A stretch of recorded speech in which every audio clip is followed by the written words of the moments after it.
أعوذ بالله من الشيطان اللعين الرجيم بسم الله الرحمن الرحيم الحمد لله رب العالمين ثم الصلاة والسلام على خاتم الأنبياء والمرسلين سيدنا ونبينا محمد وعلى أهل بيته الطيبين الطاهرين اللهم صل على محمد وآل محمد ولعنة الله على أعدائهم ومنكر فضائلهم من الآن إلى قيام يوم الدين رب اشرح لي صدري ويسر لي أمري واحلل عقدة من لساني يفقه قولي.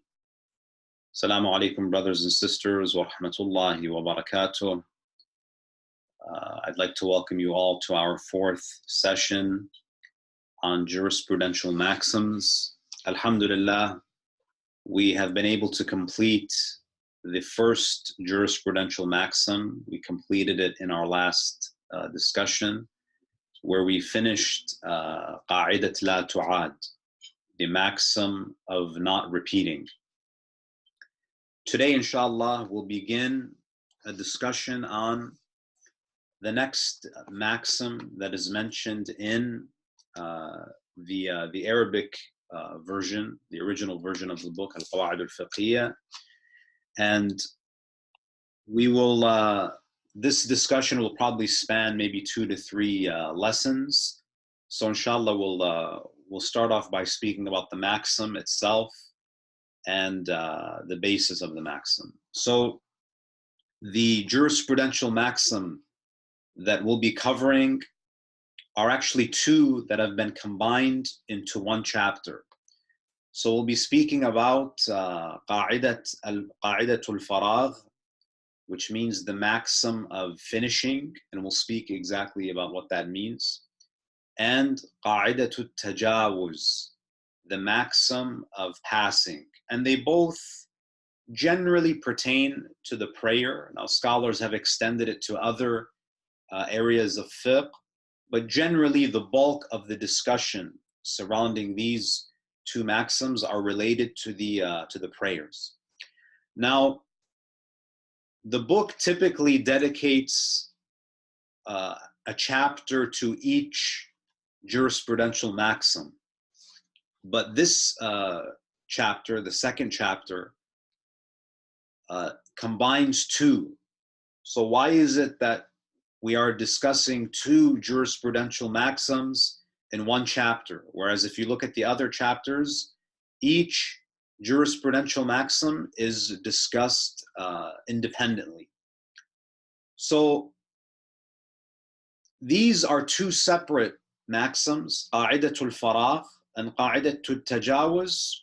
They're 2 separate maxims, but the reason why ulama, that scholars have combined them, is because of the similarities between the 2. So because there is so much overlap between qa'idatul faragh and qa'idatul tajawuz, and it's really difficult to speak about them in isolation, scholars have combined them under 1 discussion. I'm sorry, what was that? Versucht halt eine Lehre daraus das heutige Leben zu ziehen. Brother, can you immer übertragbar, nicht nur diese. Okay, I guess I have to do that. So scholars have combined them into 1 discussion because of the overlap, and it's because it's difficult to speak about one without mentioning the other. Now, jurists have used these maxims to derive many rulings pertaining to the prayer as well as other subjects in Islamic jurisprudence. So if you open up the legal manual of your marja', especially in Kitab al-Salah, especially on the section of the rules of prayer, you'll find that a lot of the religious rulings go back to these maxims. They're actually based on these maxims, qa'idatul faragh and qa'idat al-tajawuz. Now, what is the meaning of qa'idatul faragh and qa'idat al-tajawuz? Now, there is a difference. There's actually a difference of opinion. There's a debate among scholars regarding the meaning of these two maxims, and specifically what distinguishes qa'idatul faragh from qa'idat al-tajawuz. Now, Al-Mirza al-Na'ini, his view. So we're going to begin by, mentioning really two main schools of thought when it comes to these discussions, when it comes to these jurisprudential maxims. Al-Mirza al-Na'ini, and incidentally, Al-Mirza al-Na'ini is actually the teacher of Sayyid al-Khou'i. He's one of the most illustrious jurists of the last century, and or century and a half. He's actually also buried in the Haram of Amir al-Mu'mineen alayhi salam, and his views are often cited in the discussions of Ba'ath Kharij and Usul and in Fiqh. Now, Al-Mirza al-Na'ini, he believed that the maxim of finishing, Qa'idatul Faragh, refers to having doubt about the validity, the correctness of the prayer as a whole after you have finished it. So he believed that if someone had doubt after they finished their prayer, whether their prayer was sahih or not, they can assume that it is correct based on Qa'idatul Faragh. So Al-Mirza al-Na'ini believed that the maxim of finishing, Qa'idatul Faragh, refers to having doubt about whether your prayer was correct or not after you've already finished the prayer. Whereas the maxim of passing, Qa'idat al-Tajawuz, refers to doubt about a part of the prayer after you have entered the next part. So I'm in ruku' now, and I have doubt if I recited Surah Al-Fatiha, if I've recited it correctly. I continue. My prayer is valid, and I continue. Why? Because I have a doubt about a part of the prayer that has already passed. This is the meaning of Qa'idat al-Tajawuz. You've already passed that part of the prayer and you've entered the next part of the prayer. So you ignore that doubt. So Mirza al-Na'ini basically argues that the meaning of these two maxims is that when a person doubts the validity of their prayer, there are two scenarios. So these maxims, Qa'idatul Faragh and Qa'idat al-Tajawuz, are dealing with doubt. And when a person doubts whether their prayer was correct or not, there are two scenarios. Sometimes a person doubts the validity of the prayer after they have completed it. So first scenario, I doubt whether my prayer was correct or not after I have finished the prayer. And other times, a person doubts during the prayer, whereby they doubt about a previous part after having entered the next part of the prayer. So according to Sheikh al-Na'ini, rahimahullah, he basically says that if someone doubts the correctness, the sihha, the validity of the prayer after they have finished, you prayed Salatul Dhuhr, for example, and after you finish Salatul Dhuhr, you ask yourself, was that prayer correct? Did I perform it correctly? Qa'idatul Faragh, the maxim of finishing, dictates that you assume the prayer is correct. If someone has a doubt in the middle of the prayer, you doubt during the prayer regarding a previous part of the prayer after having entered the next part. So you're offering your salah, and in the middle of the salah, you're in ruku', for example, and you doubt whether you recited Surah Al-Fatiha correctly. Did I make mistakes when I recited Surah Al-Fatiha? Because you have entered the next part of the prayer, you can assume that the previous part, the Surah Al-Fatiha that has passed, you can assume that it is correct based on the maxim of passing, based on qa'idatul tajawuz.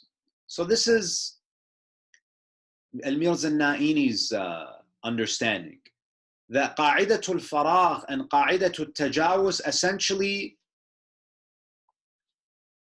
the difference between them is qa'idatul faragh, the doubt comes after you have finished the prayer. Qa'idatul tajawuz is a doubt that occurs in the middle of the prayer about a part of the prayer that has already passed, and you have entered the next part of the prayer. So this is, according to Al-Mirza Naini, this is the distinction between qa'idatul faragh and qa'idat al-tajawuz.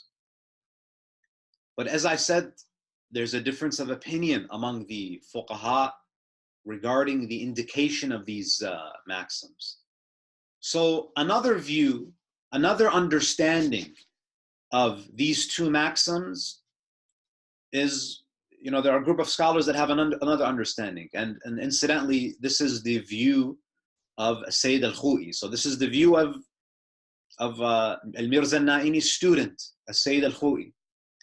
Sayyid al-Khu'i, rahimahullah, he asserts that sometimes a person doubts about the validity of an act after having certainty that they have performed it. Whether the doubt is about the complete prayer or a part of the prayer. And other times the doubt is about whether the action was performed to begin with. So here, Sayyid al-Khu'i makes a totally different distinction. Al-Mirza Naini was saying that the difference between faragh and tajawuz is that for qa'idatul faragh, the doubt is after the prayer has been completed. Whereas qa'idatul tajawuz, the doubt occurs in the middle of the prayer. Sayyid al-Khu'i says, no. The difference is about the nature of the doubt itself. Sometimes you have a doubt about whether you performed an action correctly. So the doubt is about whether you did it right. You performed it correctly. And another type of doubt is you doubt whether you did the action or not. So for example, sometimes I may have doubt about Surah Al-Fatiha. And this doubt could be one of two things. Either I doubt that I recited Surah Al-Fatiha correctly, so I know that I recited Surah Al-Fatiha, but my doubt is related to whether I recited it correctly or not. The second type of doubt is whether I recited Surah Al-Fatiha to begin with. I don't know if I even recited it. So the doubt is about the existence or the non-existence of the act itself. So Sayyid al-Khu'i, Quddisa Sirruh, he says that qa'idatul faragh is related to ignoring doubts about the correctness of the act after you have certainty that you did it, and you're just doubting whether you did it right or wrong. You performed it correctly or incorrectly. Qa'idatul tajawuz, the maxim of passing, is related to ignoring doubts about whether you performed the action or not after entering into the next part. So for example, qa'idatul faragh is doubt about whether the act was correct or not. So for example, I finish my prayer and I have doubt about whether my prayer was correct or not. I assume that it is correct. Qa'idatul tajawuz, the maxim of passing, is that if I'm in the middle of my prayer and I'm in ruku' and I have doubt whether or not I even recited Surah Al-Fatiha. So we're not talking about whether I recited it correctly or not. I have doubt that I even recited Surah Al-Fatiha. According to Sayyid al-Khu'i's understanding, you can benefit from qa'idat al-tajawuz, the maxim of passing. You simply ignore that doubt. You ignore. You doubt that you even did it. It's okay. You've entered a new part of the prayer. You can ignore that doubt. So to summarize, Sayyid al-Khou'i believed if one doubts the validity of an action after having finished it, then so basically you know that you did it. You have certainty that you performed the action. Your doubt is about whether you performed it correctly or incorrectly. Then you must assume that the action was performed correctly based on the maxim of finishing. If one doubts having performed, so the doubt is about the existence of the act itself. If one doubts having performed a previous part after entering into the next part, then one should consider it as being completed, that you assume that you did it based on the maxim of passing, based on qa'idatul tajawuz. So you see, sometimes, we assume that, the doubt, all of the scholars they agree about the meaning of these jurisprudential maxims. But Sayyid al-Khou'i definitely raises a good point. Is the doubt about whether you did it or not? Or is the doubt about the validity of an action after you have certainty that you've performed it? So you see, our fuqaha, they have very analytical minds. They don't just take things at face value. They try to delve deep to truly understand the meaning of the maxim. Now, what is the basis? Where do these two jurisprudential maxims come from? Now, of course, we have many riwayat, we have many ahadith where these jurisprudential maxims are based on. So the traditions, so these jurisprudential maxims are based on traditions. They're based on ahadith, on riwayat. Now, when you look at the ahadith, you'll find that the traditions narrated on this topic, the topic of having doubt about the correctness of the act or the existence of the act itself, the traditions narrated on this topic are of two types. Some of the ahadith refer to the ruling about the existence of something doubted, meaning that the doubt is about whether the action was performed or not to begin with. And then we have other narrations that shed light on the ruling about the validity of something being doubted. So there is certainty about the existence of the act, that it was performed, and the doubt is related to whether or not it was performed correctly or incorrectly. Now, as for the first type, meaning the ruling about the existence of something doubted, we have an authentic narration from Zurara, who reports from Imam al-Sadiq alayhi salam. Now, before we delve into the actual narration, I'd like to mention the sanad. So this is a narration from Zurara. It's an authentic, it's Sahihat Zurara. And this narration is mentioned by Sheikh al-Hurr al-Amili in Wasa'il al-Shi'a. And Sheikh al-Hurr al-Amili transmits it on the authority of Muhammad ibn al-Hasan, who is Sheikh al-Tusi, بإسناده عن أحمد ibn Muhammad. So I'll read the sanad, then one by one I'll mention the status of each individual, so you understand why it's an authentic narration. So Muhammad ibn al-Hasan, number one. Ahmad ibn Muhammad. عن أحمد ibn Muhammad ibn Abi Nasr al-Bazanti. عن حماد ibn عيسى. عن حريز ibn Abdullah. عن زرارة. عن الإمام الصادق. Now you take the first in the chain of transmission. If you look in Wasa'il al-Shi'a, Sheikh al-Hurr al-Amili mentions Muhammad ibn al-Hasan, who is Sheikh al-Tusi, and Sheikh al-Tusi is too prominent, too well known, and he is reliable beyond any doubt. The next person, so Sheikh al-Tusi transmits on the authority of, from Ahmad ibn Muhammad. And this Ahmad ibn Muhammad is Ahmad ibn Muhammad ibn Isa al-Ash'ari. He was a scholar of Qom. He was a prominent figure, a jurist who was an indisputed jurist. Ahmad ibn Muhammad reports from another Ahmad ibn Muhammad, Ibn Abi Nasr al-Bazanti. Sheikh al-Tusi, who was also a scholar of Rijal, in his Rijal, he mentions that Ibn Bazanti is thiqatun jalilul qadr, that he is reliable and he is a prominent and eminent individual. And then you have Hammad ibn Isa, Hariz, and Zurara, and these individuals are among Ashabul Ijma'. There is a consensus among the scholars, the experts of Rijal, that these are the shining stars from the companions of Imam al-Sadiq, and they are undoubtedly reliable.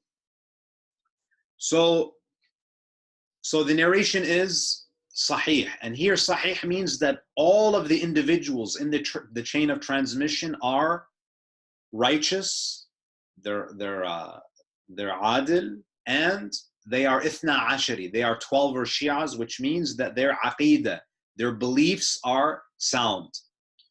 So the narration from Zurara reads, قلت لأبي عبد الله عليه السلام رجل شك في الأذان وقد دخل في الإقامة قال يمضي.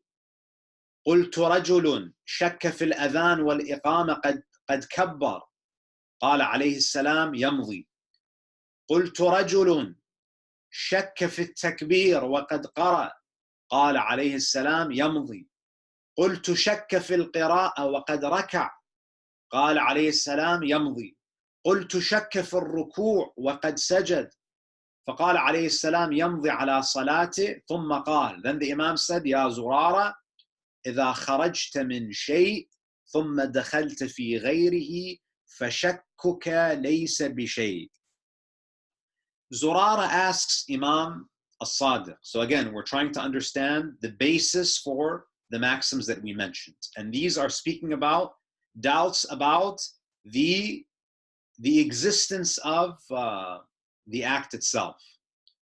A man has doubt. Zurara says to Imam al-Sadiq, he gives him a scenario and wants to know the ruling. A man has doubt as to whether or not he performed the adhan after he already started the iqamah. The Imam alayhi salam says he continues, meaning he continues with the iqamah. I said, Zurara says, I said to the Imam, a man has doubt about the adhan and the iqamah and he has performed the takbir. So this person has recited takbiratul ihram and now has doubt whether they recited adhan or iqamah to begin with. He said he continues with the prayers. I said a man has doubt in takbir and he has started the recitation. The Imam alayhi salam says he continues with the prayers. Zurara continues, a man has doubt about recitation. He has doubt in the recitation, in the qira'ah, and he is bowing. He's reached ruku'. He said he continues with the prayers. He ignores the doubt. I said a man has doubt in bowing, in ruku', and he is in sujood. He is prostrating. He said, meaning the Imam alayhi salam says he continues with the prayers, meaning he ignores the doubt. And then the Imam gives him a rule of thumb. He says, O Zurara, if you leave one thing and enter into something else,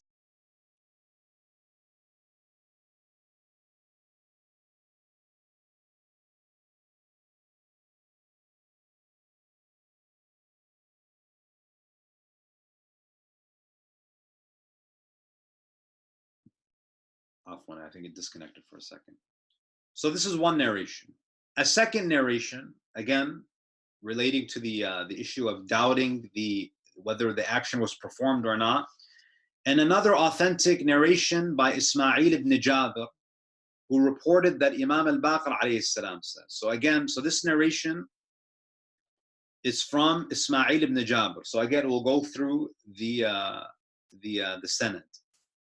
So this is a sahih tradition, meaning that all of those who are mentioned in the chain of transmission are just, and they are Ithna Ashari. There are 12 or Shia.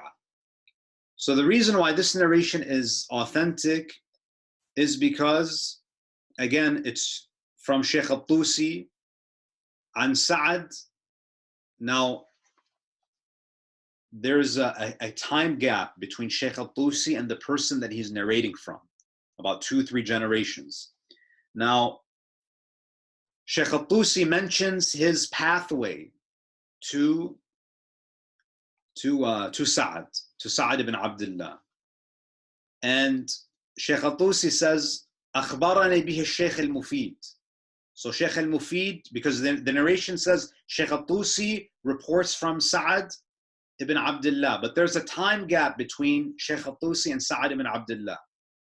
Sheikh al-Tusi in Al-Tahdhib, he mentions his mashayikha, which means the scholars that connect him to Sa'ad ibn Abdullah.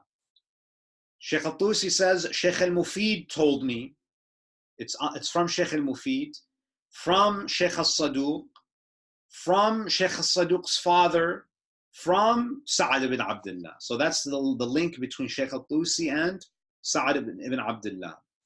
So the narration is from Sheikh al-Tusi an Sa'ad, an Ahmad ibn Muhammad, an Abi, an Abdullah ibn al-Mughira, an Ismail ibn Jabir, from Imam al-Baqir. Now as for Ahmad ibn Ahmad ibn Isa, as we mentioned earlier, Sheikh al-Tusi confirms his reliability, that he is a scholar of Qom, prominent faqih. The father, وَأَمَّا وَالِدْ Ahmad. So the chain is عن سعد ibn Abdullah, عن سعد ibn Abdullah, عن Ahmad ibn Muhammad, عن Abi. So the father of Ahmad ibn Muhammad. As for the father of Ahmad ibn Muhammad, his name is Muhammad ibn Isa al-Ash'ari al-Najashi, who is an expert on Rijal. He says that he is Sheikh al-Qummiyin, Wajh al-Ash'ari. He's a prominent figure of the Ash'ari tribe. Mutaqaddim 'inda al-Sultan. He was even highly revered by the ruler of the time as a person of credibility and reliability. And then you have Abdullah ibn al-Mughira. Al-Najashi confirms that he is thiqa. He emphasizes his reliability. لا يعدل به أحد من جلالته ودينه وورعه. No one comes close to him in his eminence, his religion, and his piety. وأما إسماعيل ibn Jabir, who is the person who's relaying the narration from Imam al-Baqir, Sheikh al-Tusi mentions that he is one of the pious, he is one of the companions of Imam al-Baqir alayhi salam, and he's praised, he's mamduh. So the narration is authentic. Ismail ibn Jabir, he says, I asked the Imam about this issue of doubts, and the Imam says, إن شك في الركوع بعدما سجد فليمضي وإن شك في السجود بعدما قام فليمضي كل شيء شك فيه مما قد جاوزه ودخل في غيره فليمضي عليه. Imam al-Baqir says, if he doubts about bowing after having prostrated, he continues with the prayer. And if he doubts about prostration after standing, he continues with the prayer. Anything that you doubt, so again, he gives you a rule of thumb.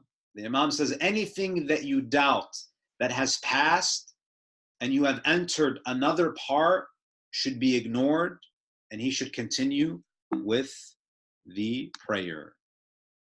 So that's the first category of narrations that speak about the ruling about what to do if you doubt whether you performed an action or not after you have passed it.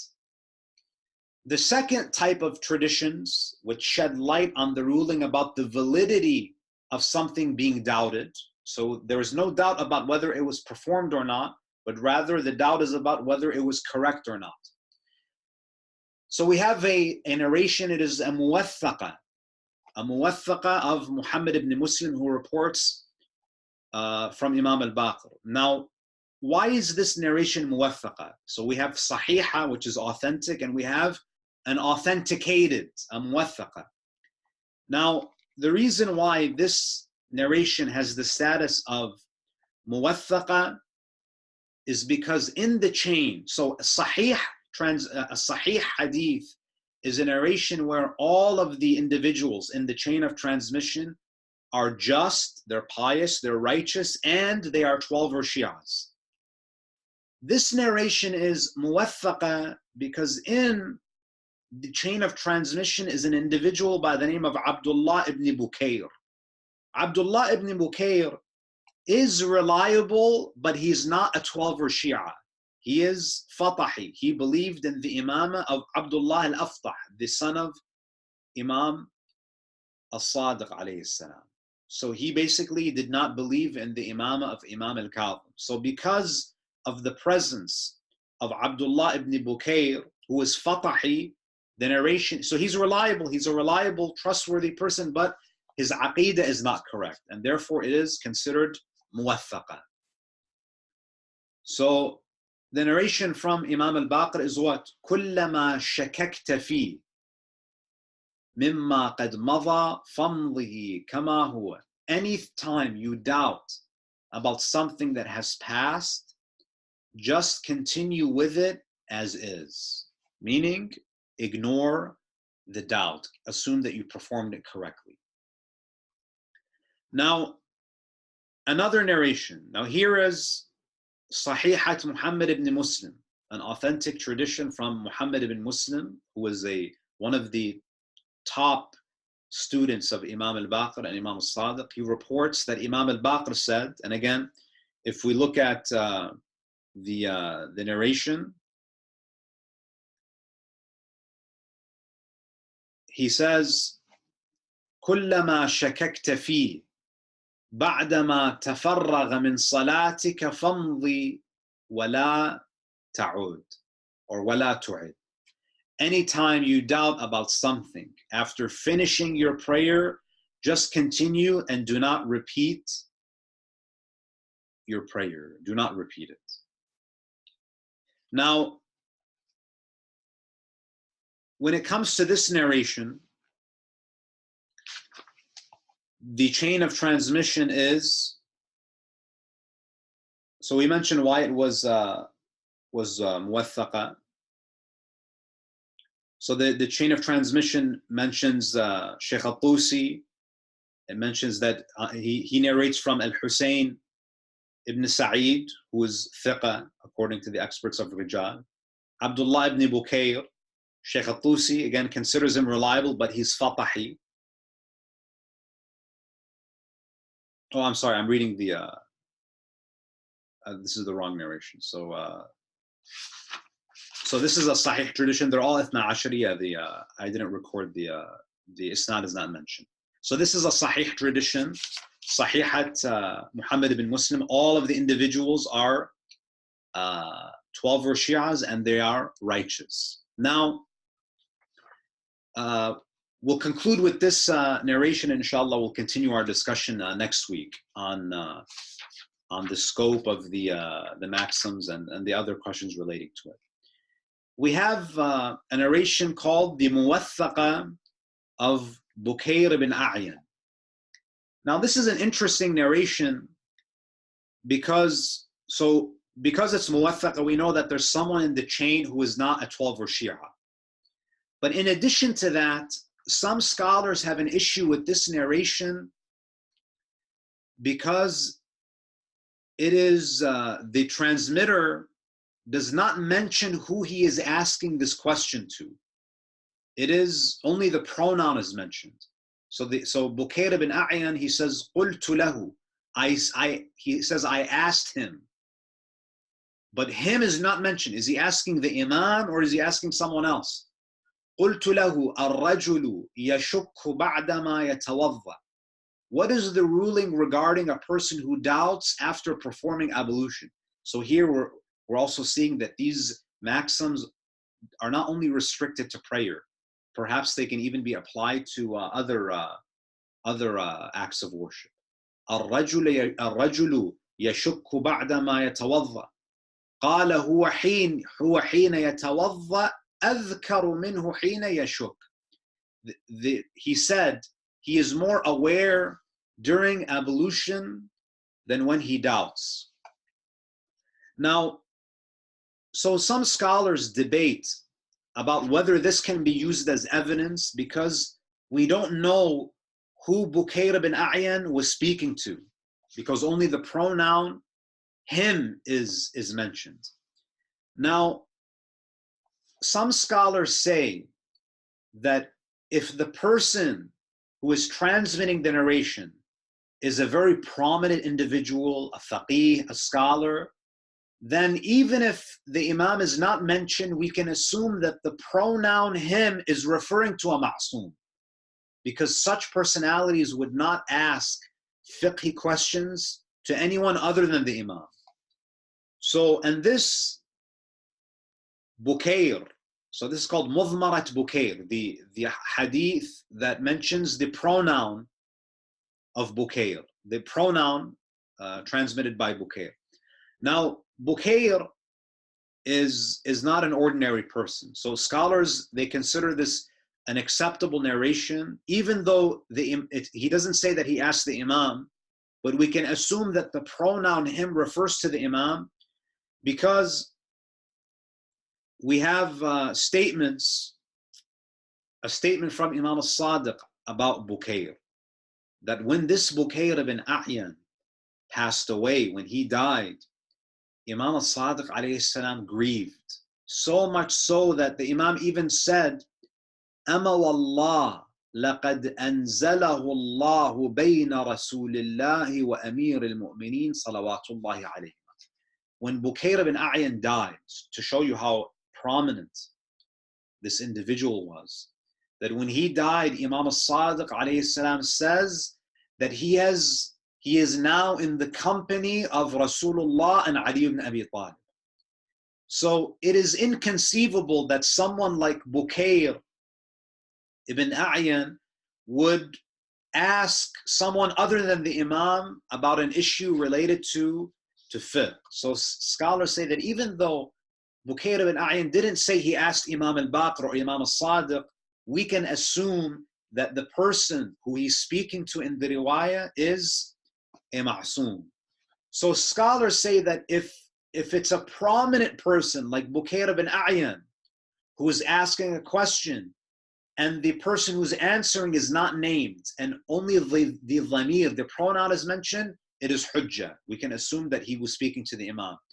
But if it's an unknown person who is asking a question, and the one who he's speaking to is not identified, then we cannot give any weight to such traditions.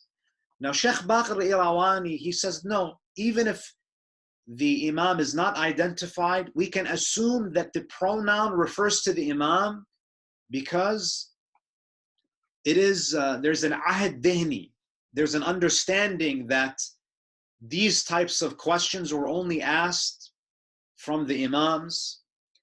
And Sheikh al-Baqir al-Irawani, he says that al-mudhmarat, the pronouns would definitely refer to the imam. He says why? Because he says إن العرب لا يذكرون الضمير مجردا عن مرجع يرجع إليه بل متى ما ذكر والضمير بل متى ما ذكروا الضمير ذكروا معه المرجع الذي يرجع إليه. That the custom of the Arabs was that whenever they mention a pronoun, they mention who the pronoun goes back to. But because the pronoun doesn't identify, it doesn't go back to an identifiable person, this person must be so well known and so prominent that they don't even need to mention who the pronoun refers to, because it is known that the person who is being questioned is the Imam alayhi salam himself. So these are the narrations, are some of the narrations that serve as the basis for qa'idatul faragh and qa'idat at-tajawuz. So we spoke so far about madhmunul qa'ida, the meaning of the two maxims, and we mentioned the view of Al-Mirza al-Na'ini, and we also mentioned the view of Sayyid al-Khu'i. Al-Mirza al-Na'ini argued that qa'idatul faragh, the maxim of finishing, refers to doubts that you have about whether the prayer was correct or not after you have finished the prayer, whereas qa'idatul tajawuz refers to doubts that occur in the middle of the prayer about an action that has already passed after you have entered the next action. Sayyid al-Khu'i, rahimahullah, believes that qa'idatul faragh refers to doubts about the validity of an action after the prayer has been performed, meaning that you are certain that it was performed and your doubt is about whether it was performed correctly or incorrectly. And qa'idat at-tajawuz, according to Sayyid al-Khu'i, is a doubt that is related to whether it's a doubt it's related to whether or not the action was performed or not. So if you are in ruku', for example, and you have a doubt whether you even recited Surah Al-Fatiha or not, you can ignore that doubt. So the doubt is related to the performance of the act itself. And then, as you see, we mentioned the madrakul qa'idatain, the source or the basis of these two maxims, and we mentioned a few of the narrations and some of the rijali issues related to them. That concludes our session for today, my respected brothers and sisters. Inshallah, we'll continue our discussion on qa'idatul faragh and qa'idatul tajawuz, and the scope and the different instances in which these maxims apply. Inshallah, I look forward to seeing you all next week. وصلى الله على سيدنا ونبينا محمد وعلى أهل بيته الطيبين الطاهرين.